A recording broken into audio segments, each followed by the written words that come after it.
अस्सलाम वालेकुम जी। उम्मीद करती हूँ आप सब लोग खैरियत से होंगे और मैं भी बिल्कुल ठीक हूँ। एशिया कप की बात करें तो एशिया कप का जो रंगारंग मेला है वो शुरू हो चुका है। गुज़िश्ता रोज़ हमने देखा कि अफ़गानिस्तान और जो हांगकांग के माबैन मैच हुआ, कितना ज़बरदस्त मैच हुआ और अफ़गानिस्तान ने बहुत टफ टाइम दिया हांगकांग की टीम को।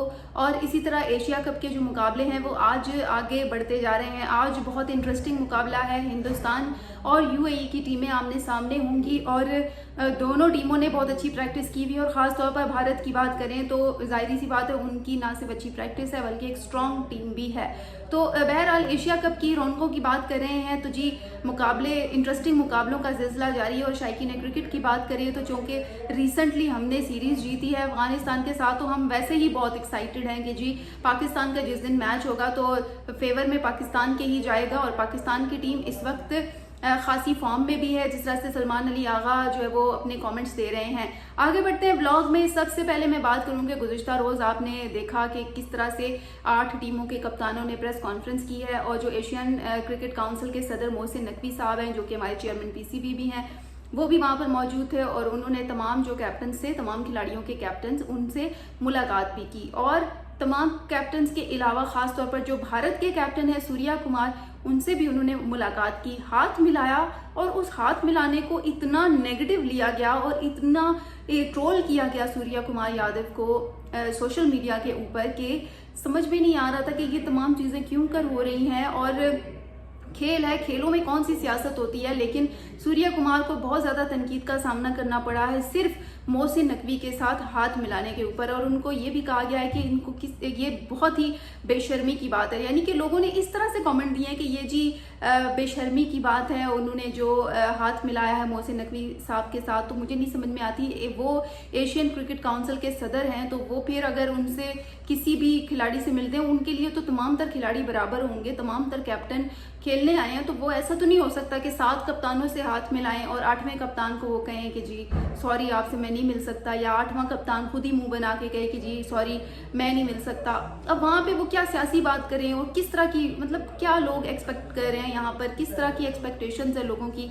सोशल मीडिया पर इतना ज़्यादा ट्रोल किया जा रहा है सूर्या कुमार को, तो मुझे तो बहरहाल बुरा ही लगा, क्योंकि ट्रोलिंग की कोई बात यहाँ पर थी नहीं। वो एक एशिया कप की टीम है, खेलने गए हैं और सारे लोग जो हैं वो वहाँ पर मौजूद है। तो वहाँ पर जहाँ 7 कप्तानों से मुलाकात होगी तो वहाँ 8वें कप्तान से भी ज़ाहिर है मुलाकात करेंगे मोहसिन नकवी साहब। और जो 8वां कप्तान है वो भी ऐसा तो नहीं है कि कोने में जाके मुंह बना के बैठ जाएगा कि जी मैं तो किसी से नहीं मिलता, सॉरी, और मैंने किसी से सलाम नहीं करना, या फिर अपनी ज़ाती वजूहात को ले आएगा या फिर कुछ भी ले आएगा। खेल है, खेल में कौन सी सियासत होती है। और जिधर खेल के बीच में सियासत आ जाए तो फिर वो खेल नहीं होता। अब अगर भारत की बात करें तो भारत के जो शायकीन है उनको थोड़ा सा मैच्योर होना पड़ेगा। देखें, मैच को समझना पड़ेगा, खेलों को समझना पड़ेगा कि खेलों में क्या भारत तो क्या पाकिस्तान, इसको एंटरटेनमेंट लें, इसको जंग मत लें कि हमारी कोई जंग होने वाली है। उनको तो किसी ने ये भी कमेंट किया कि जी ऑपरेशन सिंदूर में जिस बंदे ने धमकियां दी थी उसी के साथ सूर्या कुमार हाथ मिला रहे हैं। तो देखिए वो माहौल ऐसा था, वो जंग थी, वो ऑपरेशन सिंदूर उधर से था, ऑपरेशन बुनियान मरसूस इधर से था। जो भी हालात थे, जंग पे बहस करेंगे तो बात बहुत दूर तक चली जाएगी, तो वो जंग थी, ठीक है। ये एशिया कप है, तो जब तक आप जंग को और खेल को दूर नहीं रखेंगे, ऑपरेशन सिंदूर को और आप एशिया कप को दूर नहीं रखेंगे, आपको क्या समझ में आएगा। आप ऊपर से अपने कप्तान को ही जो है वो तनकीद का निशाना बनाते हैं। अब हमारे यहाँ तो मोहसिन नकवी को किसी ने निशाना नहीं बनाया तनकीद का कि जी सूर्या कुमार को क्यों हाथ आपने मिलाया सूर्या कुमार से, वो तो भारतीय है। हमारे अवाम में जो है वो अभी तक शुक्र है इतनी मैच्योरिटी तो है कि उन्हें पता है कि हमने कब कहाँ कैसे मैच्योर बिहेव करना है। और उनको ये भी पता है कि जी ये खेल है, ये सियासत है। हमारे बेशतर पाकिस्तानी अवाम, इवन वो भारतीय खिलाड़ी भी उनके फेवरेट हैं, जैसे विराट हो गए, जैसे रोहित हो गए, जैसे बुमराह हो गए, उनके बेशतर खिलाड़ी फेवरेट हैं। ना सिर्फ भारत के, श्रीलंका के, ऑस्ट्रेलिया के, बांग्लादेश के, कनाडा के, कोई भी खिलाड़ी वो फेवरेट, वो ये नहीं कहते कि जी नहीं इसको भी पसंद करना है तो पाकिस्तानी नहीं है। तो यहाँ पर देखिए मैच्योर होना पड़ेगा, आपको थोड़ी जहनियत बदलनी पड़ेगी, छोटी सोच से बाहर निकल के थोड़ा नेक्स्ट लेवल पे बात करें। तो देखिए ये चीज़ें ऑकवर्ड नहीं है, ये इंटरनेशनल सतह पे जब आप जाते हैं हर बंदा अपने मुल्क की नुमाइंदगी करने आ रहा होता है। तो जिस तरह भारत अपनी नुमाइंदगी कर रहा है, पाकिस्तान, अब एशियन क्रिकेट काउंसिल के जो सदर हैं, कोई भी होते उनकी जगह, मोहसिन नकवी ना होते, चलें कोई और होते, तो फिर क्या ये बातें की जाती हैं। तो देखिए इस तरह से ये जो चीज़ें हैं ये नामुनासिब हैं। और कल जो इवेंट था वो ट्रॉफी की रोनमाई थी, और एशिया कप की ट्रॉफी की रोनमाई हो रही है, तो उसमें भी अगर हम जंग का आंसर ले आते जी फलां जंग की वजह से तो सूर्या ने या मोहसिन नकवी साहब ने हाथ नहीं मिलाया, तो इस बात का भी तो इशू ही बनता ना, इस बात को भी तो अप्रिशिएट ना करते आप लोग कि जी नहीं ठीक हुआ, जो अच्छा हुआ। अगर हाथ मिलाते तो मुसीबत ही, नहीं मिलाते थे तो भी मुसीबत पड़ गई है। तो ये नामुनासिब सी बात है मेरे ख्याल से। और सूर्या कुमार के बहुत सारे फैंस भी होंगे, तो उनको थोड़ा सा अच्छी कैंपेन चलानी चाहिए। देखें एशिया कप हो रहा है, और एशिया कप जीतने वाली सबसे ज़्यादा जो टीम है वो भारत ही है। तो इस तरह से अगर टीम को आप मोराल डाउन करेंगे और पहले ही उस पर प्रेशर डालेंगे, तो फिर क्या खाक खेलेंगे वो मैदान में।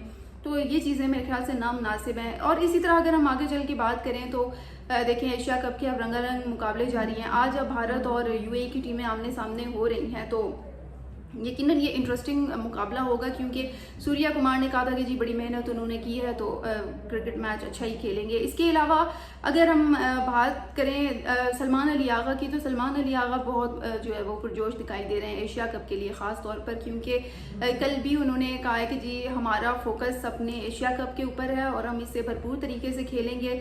उन्होंने ये कहा है कि जी ये ऐसा नहीं है कि भारत अगर खेल रहा है तो उनके लिए कोई ख़ास हिदायत जारी की गई है, यानी उनके कहने का मतलब है कि ऐसा नहीं है कि जी पाकिस्तान ने कुछ खास हदायत जारी कर दी हैं कि जी भारत के साथ मैच है तो तुम कोई मुंह बना के बैठ जाना, या फिर जब वो बॉलिंग कराएं तो जी आप बल्ला जो है वो उधर घुमा के मुंह उधर कर लेना और फिर बैट को खिलाना बॉल से। मतलब इस तरह की कोई फिजूल की हिदायत नहीं दी है।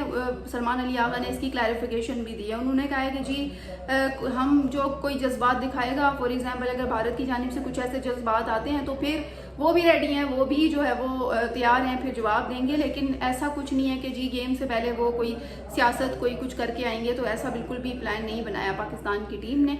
और सलमान अली आगा ने इसकी क्लैरिफिकेशन भी कर दी। और इसके अलावा सलमान अली आगा ने यह भी कहा है कि बहुत एक्साइटेड हैं एशिया कप के मैच खेलने के लिए, और खेलेंगे भी, जीतेंगे भी। ये उनका बहुत स्ट्रॉन्ग कमेंट है जी। तो दोनों कप्तानों की अगर बात करें, एक तरफ इंडिया के कप्तान है जिनको ट्रोल किया जा रहा है, दूसरी तरफ पाकिस्तान के कप्तान है कि शुक्र है कि आजकल उनकी जो चीज़ें हैं वो बेहतर हैं, अच्छी नुमाइंदगी की है उन्होंने। पिछला जो इवेंट था वो भी अच्छा, उनकी सरबराही में जो खेला गया वो भी अच्छा था।